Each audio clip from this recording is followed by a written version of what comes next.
Alors, premièrement, merci à tous d'être venus pour cette petite session de Figma. Alors, comme l'a dit Lise, ouais, j'utilise Figma depuis en fait octobre. En fait, auparavant, j'utilisais Photoshop. Puis j'ai été converti à Sketch, où j'ai beaucoup aimé les histoires des composants qui amélioraient grandement la production dans le design et dans l'UI euh, sur les interfaces. Et en fait, Figma a encore amélioré tout ça. Alors je ne me suis pas présenté, désolé. Alors, Grégory Lecosier, que je travaille chez Big With You en tant que UI et UX. Et voilà, ce que je vais vous présenter aujourd'hui, en fait, c'est ma démarche de production dans la partie interface des applications que j'ai créées au sein de l'agence. Alors, première chose, euh, je voulais aborder enfin, et présenter tout ce qui est auto-layout. En auto-layout,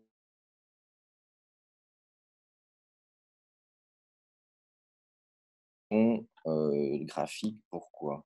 Parce que d'habitude, quand on devait créer un bouton, il y avait juste à, euh, hop, on va le mettre en dessous. C'était un carré plus un texte qu'on qu'on groupait. Voilà, je m'ai fait une frame et à chaque fois qu'on devait ensuite, on crée un composant, comme ici.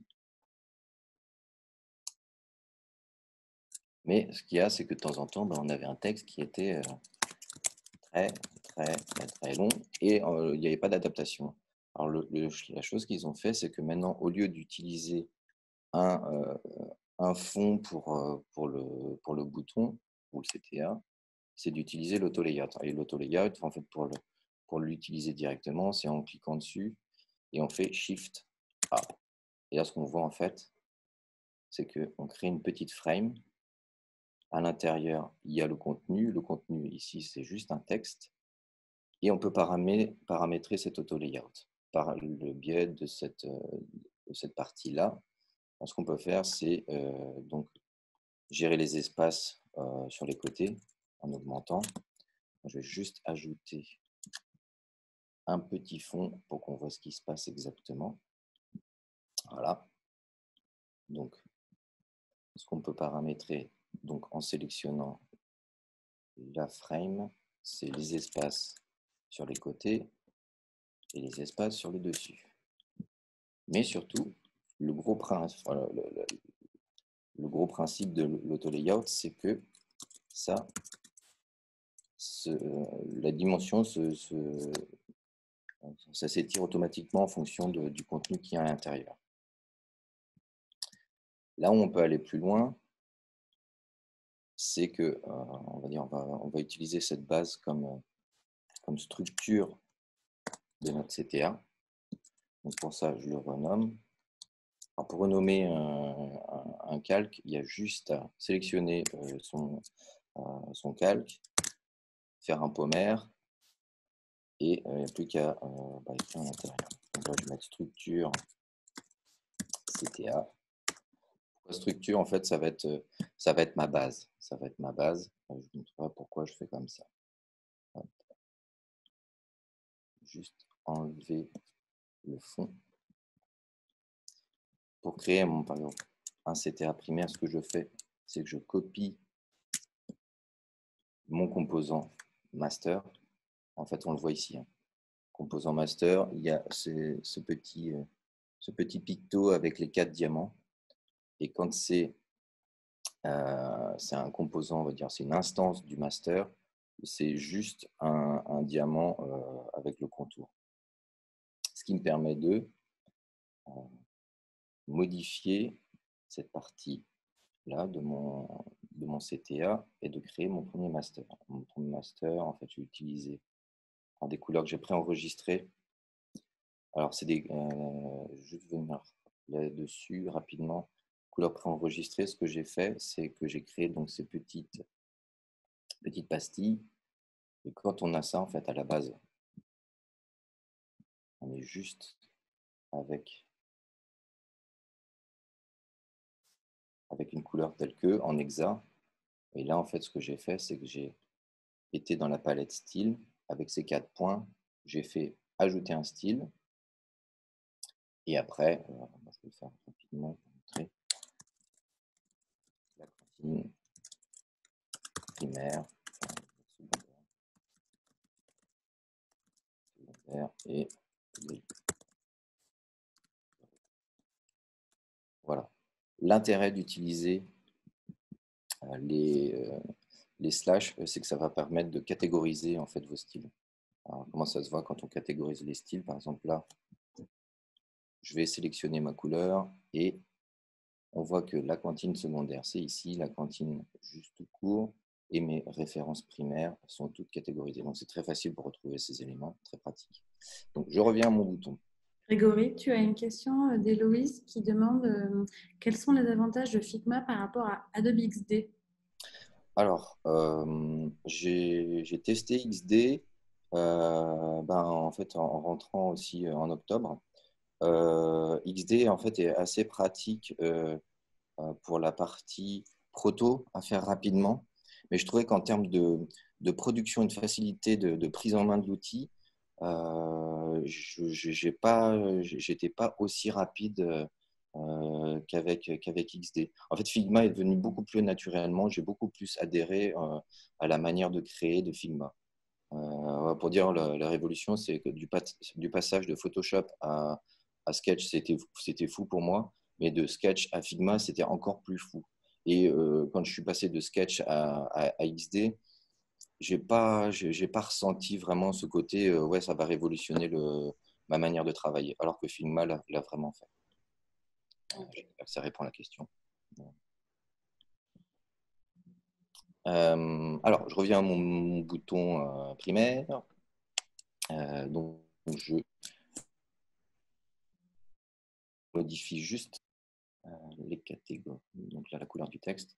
Donc, ce que je vais faire, c'est que je vais faire un secondaire qui va être juste comme le primaire.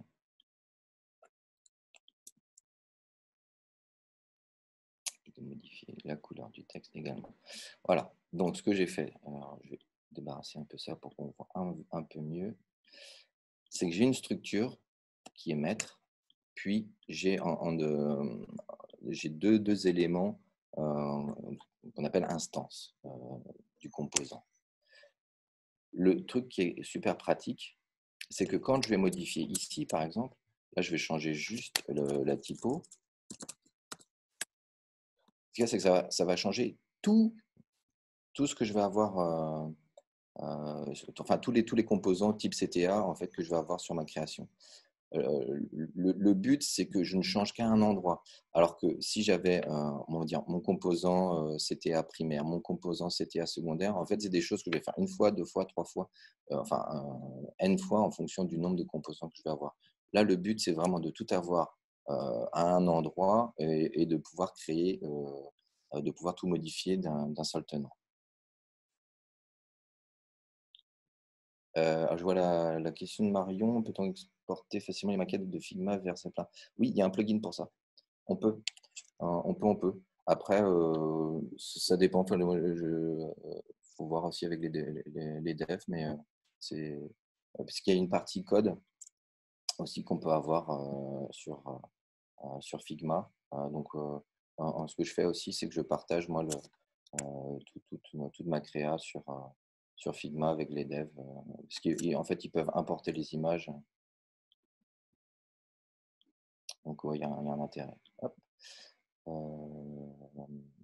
Voilà. Alors, il y a aussi, alors je peux modifier bien sûr le texte, mais je peux aussi modifier la structure. La structure, à savoir, c'est que si je veux pas que mes CTA en fait soient des boutons, enfin, avec des angles ultra saillants, donc là en carré, c'est que je peux modifier juste en fait par l'intermédiaire de ce petit truc là, on fait des arrondis. Et si j'exagère vraiment, en fait, ça me permet de faire des boutons presque comme des tags. Donc, encore une fois, tout est mutualisé à un seul endroit, super pratique. Donc ça, c'est la première force d'utiliser en fait pour moi une partie de structure et de décliner ensuite tous les boutons CTA sur ces trucs-là. Si vous faites du design system, c'est impératif. Il faut faire comme ça. C'est vraiment super pratique, quoi. Surtout si vous avez un design system que vous avez créé pour un client, puis un deuxième design system que vous avez créé pour un second client. Vous avez toute une base. Vous avez juste à modifier au départ et boum, ça modifie tout. Autre intérêt de l'auto-layout. Ce qu'on a souvent, en fait, c'est ce qu'on va faire sur des applis mobiles, ça va être, on va avoir un feed avec des actualités. Les actus, alors, hop. Ce que je vais faire, c'est je vais juste créer un.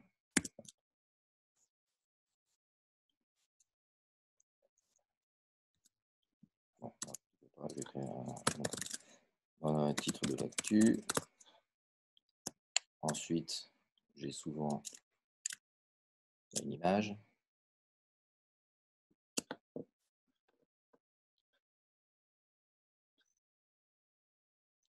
Ah, bonne question, Laurent. En fait, il n'y a pas il y a pas ce truc de symbole comme on a dans Sketch.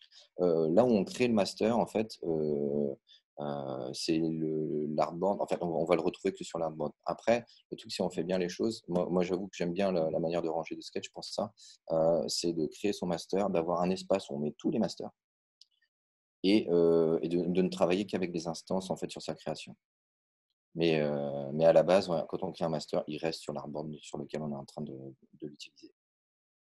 OK, moi je continue, je vais juste modifier un petit peu. C'est d'aller vite.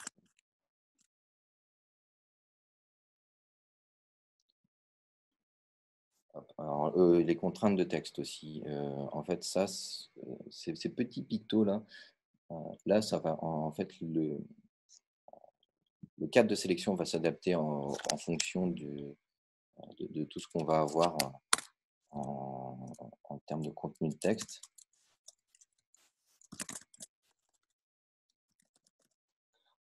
Voilà, en fait, ça s'adapte. Alors que si on utilise cette partie-là, en fait, ça va contraindre les dimensions du texte. Très pratique. Les deux sont très pratiques. En fait, en général, on va utiliser cette forme-là pour les CTA. Hormis si on a envie d'avoir des CTA sur deux lignes, de temps en temps, ça peut être le cas. Voilà. Et là, en fait, je vais changer un petit peu. On va rester sur du 14.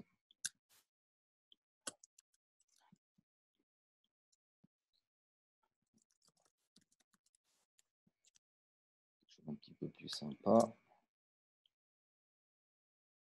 Et chose très pratique aussi, comme on peut l'avoir sur Sketch, il y a une tonne de plugins, tous vraiment très très pratiques. J'essaie de les montrer les uns après les autres. Donc là, ben, le fameux Lorem Ipsum, hein, vraiment super pratique. Ah oui, alors aussi, alors, pour répondre, c'était Lorraine. Ouais, en fait, les adboards sont tous créés enfin, les masters sont tous sur les artboards, mais en fait, ils sont tous rangés dans une espèce de bibliothèque type asset. Et en fait, on va les retrouver par artboard. Donc, ça peut vite être le bazar quand on en a énormément. Mais un truc cool, c'est qu'il y a une partie recherche. Donc là, en fait, ce que je vais faire, c'est cette actu, c'était d'utiliser plus des trucs type, ça va être like, ça va être sum. Voilà. On n'aime pas.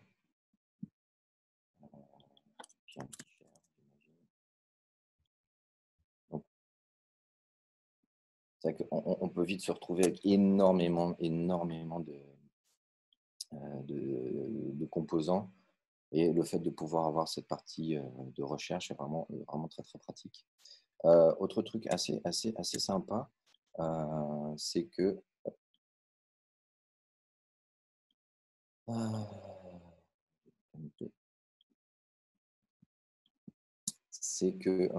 fait, on peut modifier les composants directement s'ils ont les mêmes dimensions. Là, en l'occurrence, les icônes ont exactement la même dimension. Donc, ce que je fais, c'est que je prends, click and drag, le composant, et en appuyant sur Alt, en fait, on voit qu'il y a un petit carré de sélection qui devient violet. Ça permet de permuter le symbole. Super pratique, là encore. Enfin, il y a plein de petites astuces comme ça qui sont vraiment très, très pratiques sur Figma. Alors là, j'ai, on va dire, créé la base de mon article complet. Donc, ce que je vais faire, c'est que là, je vais utiliser l'auto-layout. En fait, ça va me permettre de ranger tous mes icônes avec, encore, je peux contrôler l'espacement. Alors, j'aime bien avoir une base de 16. Tiens, au passage, petite astuce aussi. Ce qu'on appelle le nudge sur Figma, en fait, c'est l'incrément qu'on va donner sur sa productivité. Moi, c'est vrai que je travaille avec une incrémentation de 8 par 8 parce que je trouve que c'est plus facile et ça fait des trucs beaucoup plus jolis et efficaces sur toute la partie digitale. Alors, pour ce faire, en fait, c'est vous allez dans la partie menu, tapez nudge amount, pas nude, nudge. Et là, vous pouvez modifier en fait l'incrément que vous allez donner. En fait, c'est-à-dire que quand je vais utiliser les flèches gauche et gauche-droite ou au bas, en fait, si j'y vais en appuyant juste sur les flèches, je déplace de 1. Et si j'utilise le Shift enfoncé, je déplace de 8. Très, très pratique ça aussi. Donc voilà, j'ai ma carte actu. Ce que je vais faire, c'est que là encore, je vais utiliser l'auto-layout pour vous montrer ce que ça fait. Là, j'ai tout sélectionné. Et là, on va dire, j'ai l'actu, structure. Encore, j'utilise toujours structure parce que en fait, ça va être ma base. Alors, montrer à Grégory comment l'auto-layout, c'est quoi? C'est un bouton sur lequel tu cliques, une manip sur ton ordinateur? C'est Shift A. Merci. Désolé, c'est vrai que je vais très vite. Je suis un power user de tout ce qui est raccourci clavier. Donc, si je vais trop vite, dites-le. Parce que Justement, ta maman te demandait si tu avais suivi des tutos pour avoir tous ces petits tips. alors, il y en a plein, plein, plein, plein, plein. Alors, ils sont en anglais, hein. Mais là où vous pouvez aller, sur YouTube, il y a la chaîne Figma. Les mecs sont ultra, ultra forts et ils présentent ça super bien. Regardez les dernières. La dernière, il y a peut-être 300 tips de raccourcis clavier. Ce que c'est que je ne peux pas avoir accès à ça. Je ne sais pas pourquoi avec le partage d'écran. Bon, bref. Donc, ouais, n'hésitez pas à aller là-dessus, quoi. Donc, YouTube et la chaîne Figma. Ok, je reviens à ma partie structure. Partie structure. Ce que j'ai réalisé là, donc c'est juste ce que je vais faire maintenant, c'est que je vais en faire un composant, mettre. Donc là, j'ai mon composant, je duplique. Et le truc très fort, c'est que des fois, sur une actu, on va avoir juste une image et pas de texte. Là, j'appuie sur supprimer sur le texte. Ce que ça fait, c'est que dans mon composant, enfin dans l'instance, ça ne supprime pas mon texte. C'est juste que ça le cache. Donc, super pratique. Ce qui permet d'aller encore plus loin en fait sur sa structure. Donc là, ce que je vais faire, c'est que je vais dupliquer. Donc pomme D, ça me permet de dupliquer en fait là, et je vais y rajouter par exemple un petit icône. Ça peut être play. Voilà. Je vais mettre dessus. Alors là, comme je suis dans une partie auto-layout, automatiquement, il me dit est-ce que vous voulez le mettre au-dessus ou en dessous? En fait, pour que les deux soient dedans, il faut les grouper et pas les grouper type pomme G, mais plutôt de créer ce qu'on appelle une frame. Alors, le gros point fort de Figma, c'est quand on commence à utiliser les frames, ça permet en fait de vraiment beaucoup mieux organiser ces pages. Le gros atout, c'est qu'à l'intérieur d'une frame, on peut utiliser les contraintes. Là, par exemple, au lieu de rester à 24, je vais le mettre un peu plus gros comme ça. Faire un truc sympa. Hop. C'est pas ça que je voulais faire. Je vais juste sélectionner l'icône en lui-même et pas le composant. Y mettre. Voilà. Le fait de mettre dans une frame. Alors, autre partie, la frame, là, en fait, elle est plus grande parce que j'ai mon icône qui était au-dessus. Ce que vous pouvez faire à tout moment, c'est pour que ça s'adapte en fait au rectangle de l'image, c'est d'utiliser ce petit truc-là.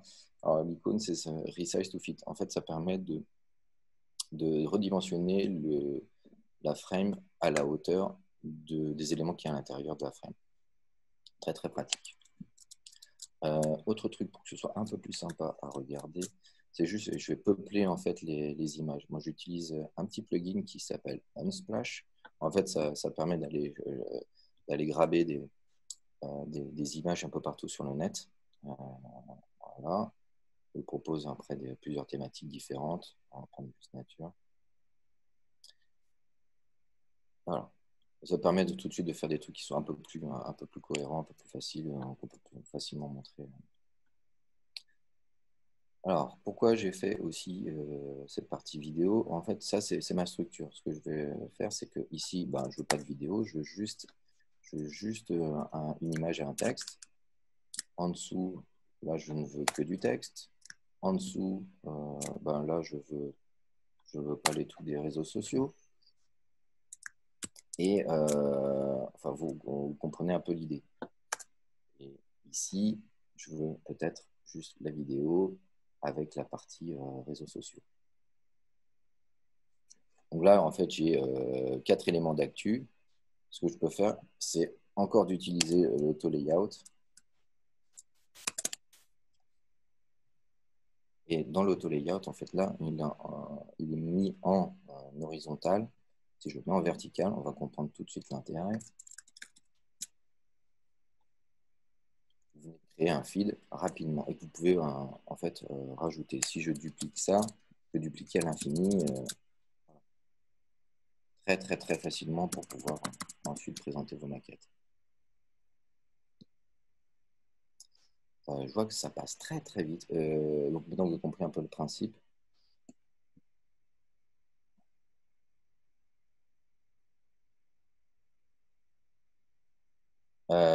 Les variantes et utiliser les instances. Non, en fait, le truc qui est cool, c'est que on n'utilise qu'une seule fois la structure. La structure, elle bouge pas. La structure, en fait, c'est les formes, toute le texte ou enfin la typo que vous allez choisir.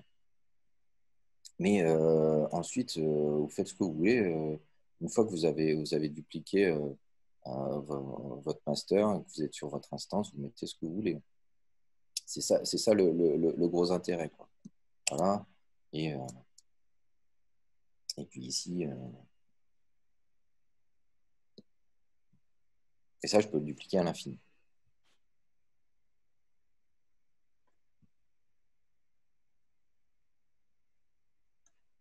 Ouais, je pense que c'était peut-être plus.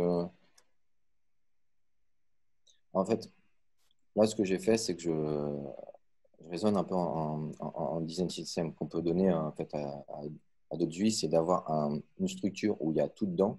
Et après, quand on utilise juste l'instance, c'est de masquer, démasquer ce qu'on veut au niveau des éléments. On a tout dedans. On peut, après, chacun a sa technique. Hein. Ça peut être, on peut avoir un master pour un article avec une image et un texte, un master pour. Et le fait de tout avoir en même temps, on sait que il ne va pas y avoir plusieurs modifications.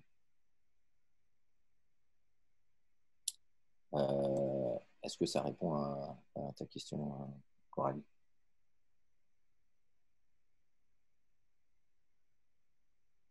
Bah, après, c'est ma manière de fonctionner. Hein. C'est peut-être pas la meilleure, mais en tout cas, c'est ce que je trouve vraiment très, très pratique sur l'outil. OK. Alors là, ce que je voulais vous montrer, c'était. Je ne vais pas vous montrer comment refaire l'appli parce qu'il ne faut pas avoir le temps. Je vais vous montrer ça. Là, c'est plus dans un domaine d'utiliser une partie prototype. Je vais essayer de juste vous montrer en fait ce que ça permet de faire. Là, c'était les images. Voilà, ça c'était vite fait. Donc du scroll et du scroll dans du scroll. Tout ça, en fait, c'est généré par les auto-layouts. Et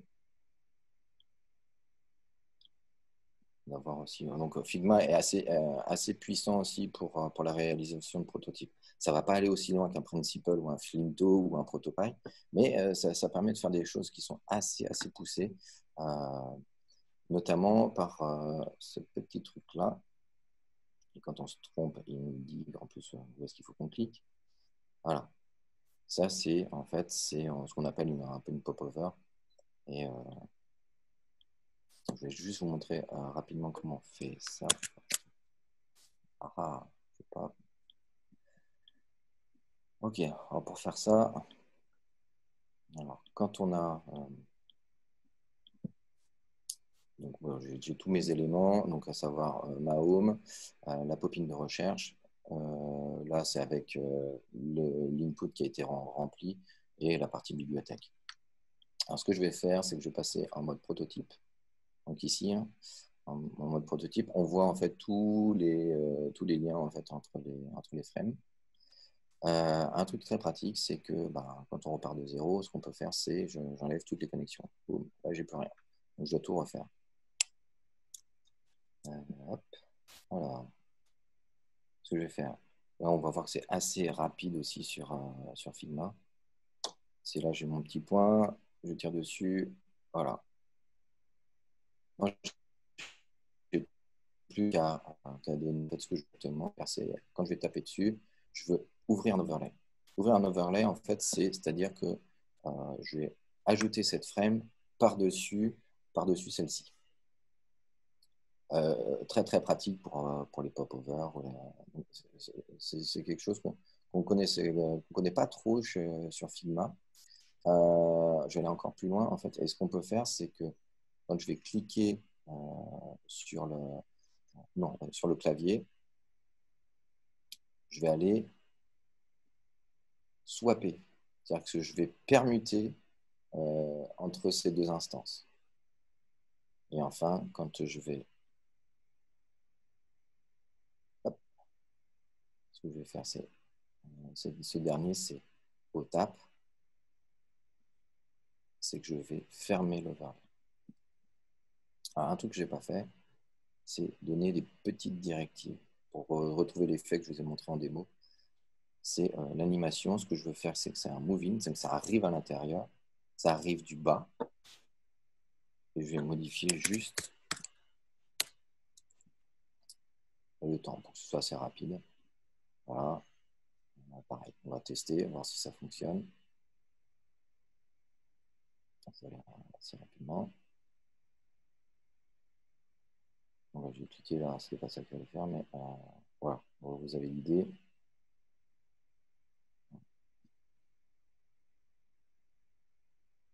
Donc, super pratique. Pour aller encore un tout petit peu plus loin, en fait, l'effet, ce que je vais vous montrer aussi, c'est que dans Figma, ils appellent ça le smart layout. C'est-à-dire que lorsqu'on va faire une transition entre deux frames, ou entre deux écrans, en fait, si on coche la petite sur un instant, c'est un push. Encore. Et là, en fait, vous avez une petite checkbox qui fait Smart Animate. Le Smart Animate, en fait, ce qu'il va faire, c'est que s'il reconnaît un calque qui a exactement le même nom, c'est qu'il va l'animer automatiquement. C'est quelque chose qu'on retrouve aussi, je crois, que sur XD. C'est pas une petite révolution, mais en fait, en termes de démo, c'est assez sympa. Ça marche vraiment très bien.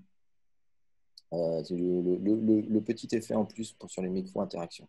Voilà. Moi, j'ai pas fait le retour, mais on comprend le truc.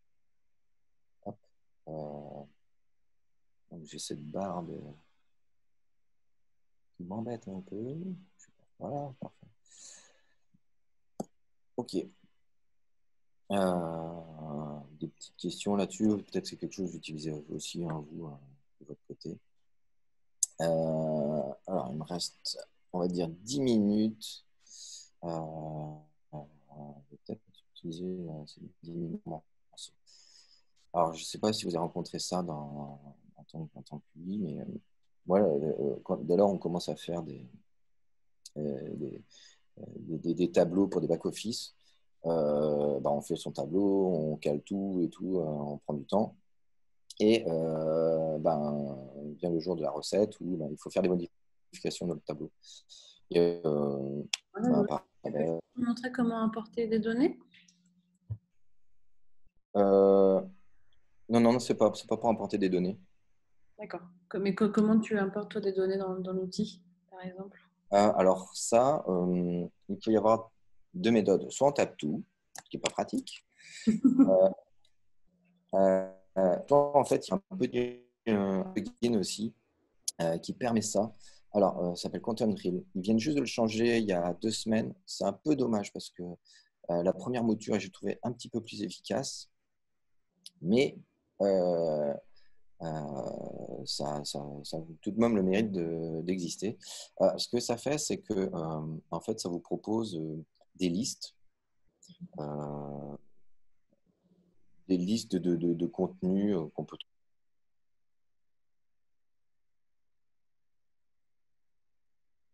inscrire. Donc, j'ai créé mes propres listes. Par exemple, ça va être des artistes. Je clique dessus, je mets Apply. Et en fait, voilà, ça peuple automatiquement tous mes textes. Très, très pratique. Après, voilà, c'est soit on trouve sa liste dans Content Reel, soit on ne la trouve pas, il faut la faire. C'est pas très long, mais bon, des fois, on a autre chose à faire que de créer une liste. C'est pas notre cœur de métier non plus. Mais c'est faisable. Donc, potentiellement très pratique. Là où je voulais en revenir, en fait, sur les tableaux, c'est que souvent, on va nous dire, si on pouvait mettre cette colonne à droite, à gauche. Donc, je me suis pris pas mal la tête pour créer ça. Est-ce que c'est quelque chose que je voulais partager avec vous, parce que je pense que ça peut servir.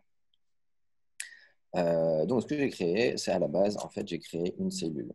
Je n'ai pas utilisé les composants, en fait, je vais utiliser les frames. Les frames, pourquoi? Parce que un composant, des fois, il va s'adapter automatiquement et ça va foutre le bordel dans le tableau et on ne peut pas bien gérer le tableau par la suite. Donc, ma technique, ça a été par la frame. Alors, c'est toujours un truc en work in progress. Je pense qu'on peut encore améliorer le truc, mais j'ai pas eu le temps encore d'aller un petit peu plus loin. Toutefois, c'est quelque chose que je voulais partager avec vous. Donc là, ce que je fais, c'est que je crée deux cellules. Je vais créer une ligne d'abord, et après, je vais créer les colonnes. Donc, ce que je vais utiliser, c'est toujours ce fameux auto-layout. Donc, Shift A. Et peut-être vous montrer en fait un peu avant. Autre petite feature, c'est vous appuyez sur Z, vous faites un carré pour zoomer exactement là où vous êtes. Ça permet donc Z et click and drag, très pratique, ça pourra aller. Après, vous avez un trackpad facile aussi, pincer, écarter, voilà. Qu'est-ce qu'il y a dans ma frame de la cellule? En fait, j'ai juste du contenu. Potentiellement, j'ai mis là juste un contour bas, voilà, visible ou non. On va mettre plus visible d'ailleurs. Et on va dire que ça va être la ligne de header. Donc, je sélectionne mon auto layout. Et là, je dis que je veux à 0, je veux que ça se touche. Et je vais continuer à remplir. Donc, j'ai ma première ligne. Truc assez sympa aussi, c'est que quand on est sur sa première ligne de colonne,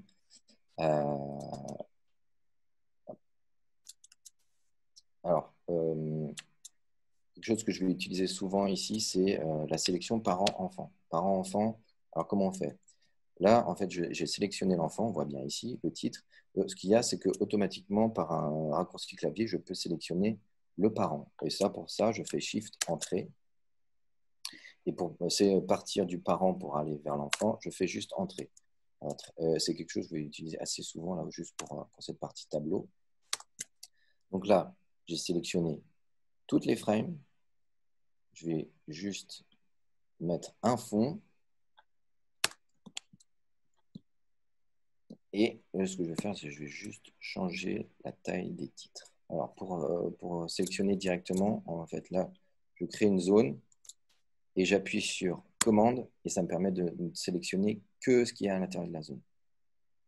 Voilà. Et alors, on va mettre du lit, bol, du 24. Et là, je ne sais pas si vous vous rappelez, en fait, j'ai créé un auto layout pour le contenu, ce qui me permet de... Là, je vais prendre juste cette partie pour le tri, donc le petit icône.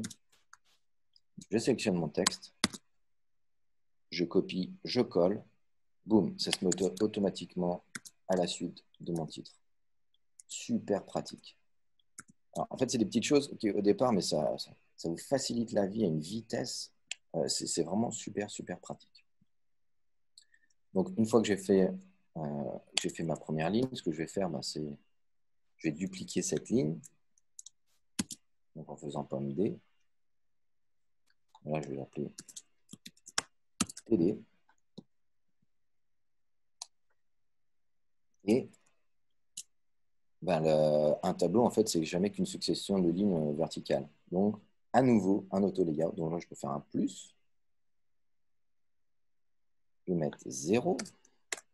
Donc là, évidemment, ça ne marche pas parce que je suis en mode horizontal. Je passe en mode vertical. Et boum. Donc là, j'ai mon tableau avec mes petites lignes petit à petit. Et là, plus je vais avoir de lignes, je vais dupliquer, dupliquer, dupliquer, dupliquer. L'intérêt de ça, en fait, c'est que là, maintenant, tout est modulable. C'est que...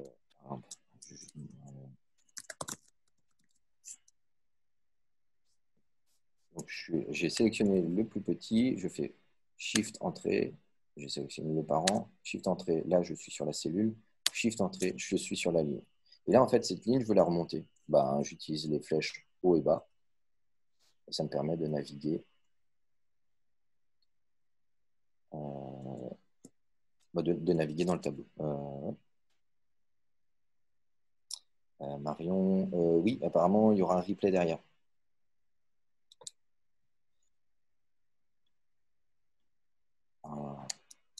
Et voilà, à peu près. Donc, encore une fois, l'intérêt d'utiliser la partie auto-layout en termes de production, c'est que ça va beaucoup plus vite. Là, je vais être sur un parti, par exemple, des actions. Je ne vais pas vouloir avoir forcément du texte. Ce que je veux, c'est peut-être des assets. Donc, ça va être un trash can.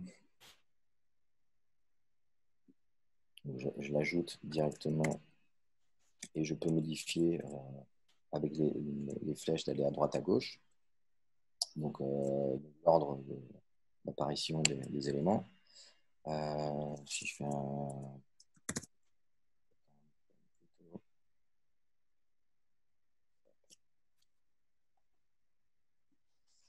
Voilà, la partie. Et puis, si je veux rendre visible le nom.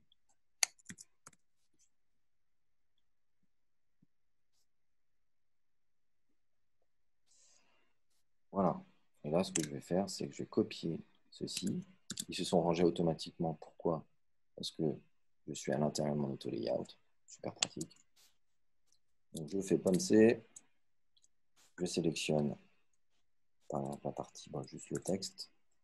Bon, là, je vois qu'il y a encore la partie tri qui est à droite. Je fais un coup de flèche à droite et c'est parti. Et là, je peux rapidement peupler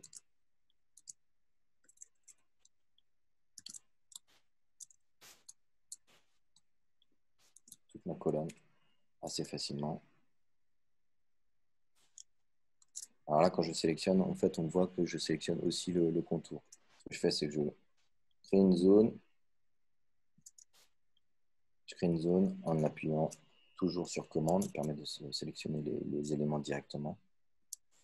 Et là, en fait, pour ne pas sélectionner la partie contour bas, ce que je fais, c'est que je fais pomme et shift et je dessine cette zone.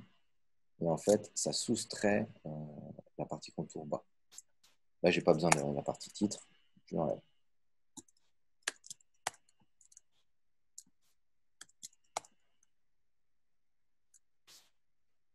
On va faire ça aussi un peu rapidement.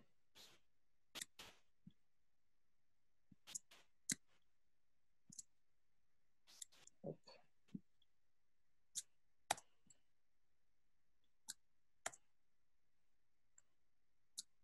Bon, il doit y avoir des petites choses en plus. Voilà, c'est que j'ai la frame encore qui est présente. Du coup, c'est pour ça qu'on ne voit pas.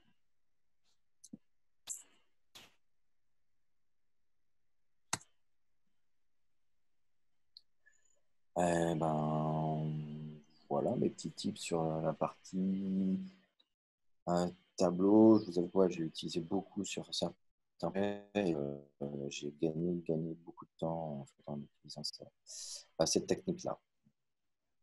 Super, merci Grégory. Il nous reste un petit quart d'heure. Est-ce que vous voulez voilà, profiter un petit peu des 15 minutes qui nous restent pour demander des petites démos à Grégory sur l'outil, sur lesquels vous avez peut-être envie d'avoir un peu plus d'informations? N'hésitez pas, hein, profitez-en.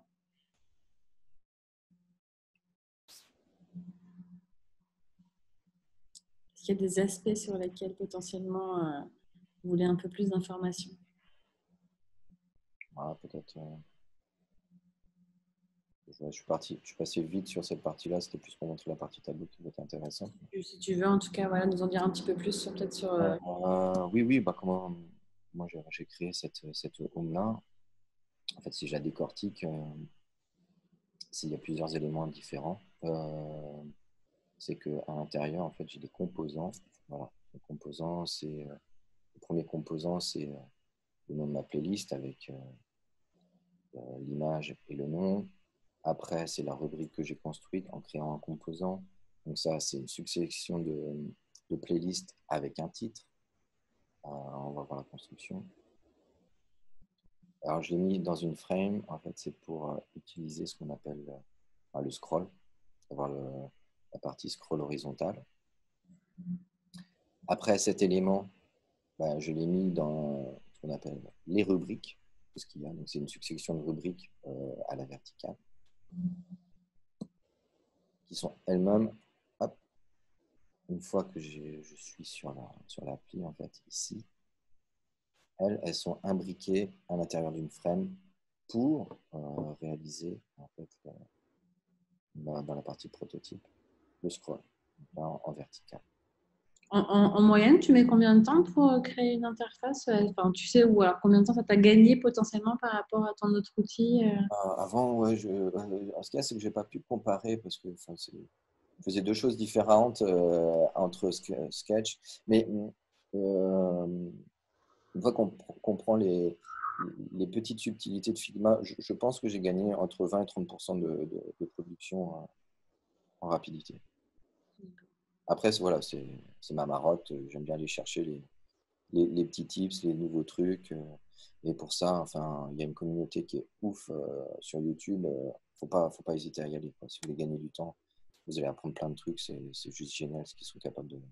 Comment ça se passe aussi en collaboration avec tes collègues? Est-ce que vous pouvez travailler à plusieurs sur l'interface? Comment ça se passe au niveau des Ah parties? oui, alors ça j'en ai pas parlé parce que je suis parti du postulat que, en fait, c'est à la base, ce qui a fait la notoriété de Figma, c'est que c'est un outil collaboratif. C'est-à-dire qu'on peut être plusieurs designers à travailler sur la même chose. Il peut y avoir un UX designer qui va créer toute la partie wireframe. Et lui, designer, va arriver derrière et va s'inspirer des wireframes pour pouvoir créer l'application telle qu'on la trouvera au final. Tu peux nous Donc, montrer un peu comment ça marche, le partage, il faudrait qu'il y ait plusieurs personnes. mais comment tu les ajoutes, etc. dans l'outil? Alors, bien sûr, tout ce qu'il y a ici, c'est que là, je pourrais, par exemple, partager ce que j'ai ici à tout le monde via un petit lien. Ok. Et là, je vais mettre les adresses mail des, des- des collègues ou des personnes qui vont être sur le,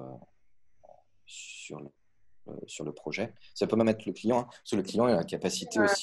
Comment tu partages à tes clients un petit peu Voilà, il y a peut un être autre sympa truc. par la partie un peu justement en lien avec le client. Ouais.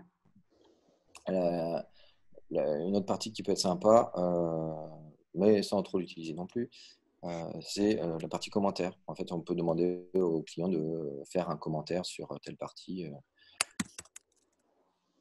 et on va avoir une notification par mail en tant que Ouais, t'as pas designer. un tableau qui récapitule dans l'outil, c'est par mail en fait que tu as des retours? Alors, on les a par mail et puis sinon, en fait, on voit en fait sur cette icône-là, il va y avoir un petit point de notification rouge qui dit que voilà, vous avez eu 5 commentaires supplémentaires, ils sont numérotés. Et le truc qui est pratique, c'est que on peut répondre à la personne pour dire pourquoi j'ai fait ce choix graphique ou non. Mhm. Et quand on a réalisé la modification, on peut mettre en résoudre. Vous l'utilisez beaucoup, Voilà. vous, là, avec le client ou... Ça dépend des clients. En fait, on l'a utilisé une fois et le client s'est avéré qu'il mettait des commentaires partout, donc on voyait plus du tout on voyait plus du tout la créance, on ne sait plus où c'était. Mais le truc hyper intéressant, c'est que ça implique le client, il est vraiment dans la création et comme c'est quelque chose qui est collaboratif, il est même capable de voir le designer qui est en train de travailler en direct. Donc, c'est quelque chose qui peut être assez sympa hein, vis-à-vis du client. Ok. Est-ce qu'il y a d'autres fonctionnalités un petit peu que tu veux nous montrer qui fait que tu apprécies vraiment l'outil Ah ouais, mais choses qu'on n'a pas vues potentiellement dans l'interface? il y en a un paquet, il y a quelque chose en fait que je trouve, quelque chose qui est très pratique, c'est qu'on a la partie aide. Et dans cette partie aide, on a un petit truc, c'est Keyboard Shortcuts. Et c'est euh, tous les raccourcis en fait, qu'on peut trouver Comme ça. dans l'interface, donc très pratique. Et en fait, les bleus, c'est ceux qu'on utilise. Donc là, par exemple, il y en a que je n'ai pas utilisé encore. Donc il y a encore plein de choses à apprendre. Ça, c'est cool. Le seul bémol, en fait, sur la partie raccourci, c'est comme c'est une application qui est américaine, tous les raccourcis en fait sont basés sur un clavier en QWERTY. D'accord. Et le clavier en QWERTY, eh ben, il y a des caractères que nous, on n'a pas sur le clavier. Donc, moi, il y a des petits raccourcis que j'aurais bien voulu avoir et que je peux pas personnaliser parce que c'est une appli en SaaS. Cela dit, l'application, elle existe aussi en natif. On peut la télécharger et l'utiliser directement sur son OS plutôt que de l'utiliser directement via son navigateur. Ok. Donc, pour ceux qui aiment bien switcher entre, je sais pas, Photoshop et tout comme ça, avec un Palm Tab, voilà, on n'est pas à l'intérieur du navigateur, on est sur une appli en natif. Donc, très pratique. Et apparemment, ce qu'ils étaient en train de dire, c'est que potentiellement, on pourrait personnaliser ces raccourcis. Donc, ça peut être intéressant. Si tu devais trouver quelques défauts sur l'outil, qu'est-ce que tu pourrais leur reprocher Euh, c'est simple au départ, mais en fait, on peut faire des choses sans trop s'en rendre compte. Quand on va un peu vite, à savoir la partie composant, faut bien voir ce qu'on fait. Et dans ce truc-là, on peut vite se perdre un petit peu et ça peut amener de la frustration parce qu'on se dit j'ai créé un composant maître et là j'ai une instance et on peut s'en mêler un petit peu les pinceaux là-dessus. C'est pas évident, c'est quelque chose qu'il faut apprendre et faut utiliser. Euh, c'est pas compliqué, mais au départ, ça peut être un peu perturbant pour des personnes qui viennent de Sketch ou XD enfin, je ne vais pas parler de Photoshop, normalement, il n'y est plus, mais voilà, ce serait un peu ce truc-là. Attention à ne pas se perdre dans toutes les fonctionnalités. Okay. Ouais, et puis comme c'est une appli qui est type SaaS, je pense qu'ils travaillent beaucoup sur la plateforme, ils sont en constante évolution, ils amènent beaucoup d'innovations, donc il faut les suivre pour voir ce qu'il y a de nouveau. Mais ce qui fait que des fois, il y a des choses qu'on faisait et qui ne vont plus, être d'actualité. Moi, il y avait, par exemple, pour faire des scrolls, comme je vous montrais ici, avant, je n'avais pas besoin de mettre forcément dans une frame pour pouvoir scroller. Je pouvais scroller directement sur le composant. Ils ont remodifié quelque chose dans le code source qui fait que, il faut maintenant être à l'intérieur d'une frame pour pouvoir scroller des éléments sur sa partie prototype. Voilà, c'est des choses qui peuvent être perturbantes, surtout s'ils ne le disent pas, s'ils ne le communiquent pas. D'accord.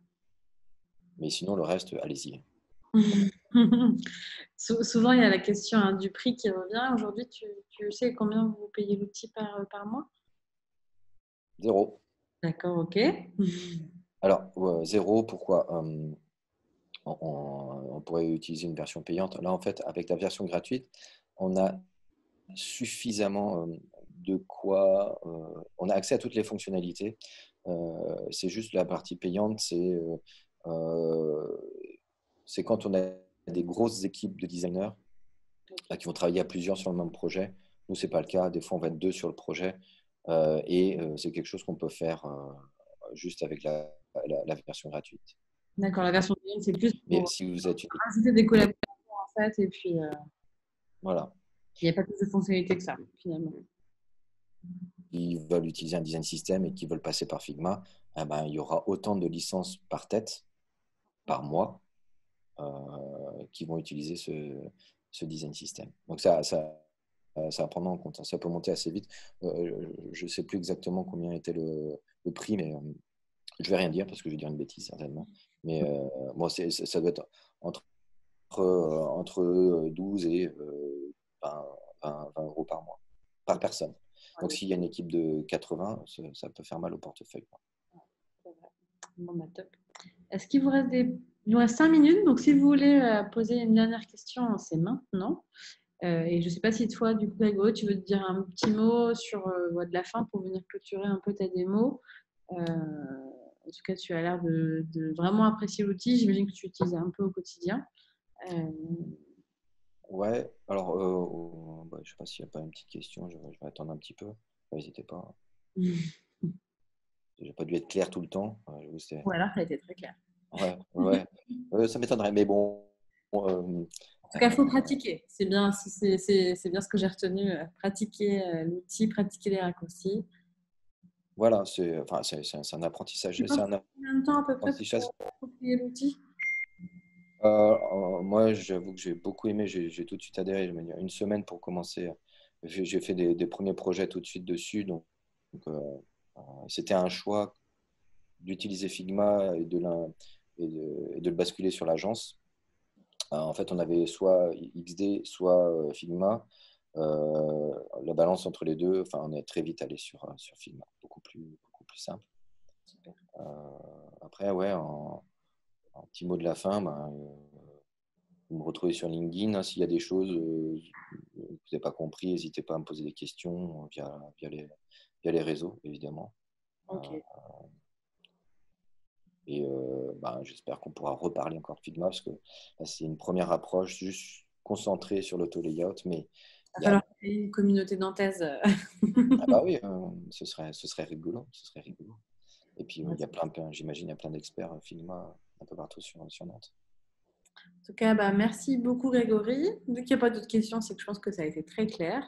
Voilà, en tout cas, si j'ai compris, on n'hésite pas à le contacter sur LinkedIn si jamais on veut d'autres informations. Donc Grégory Le Kozik.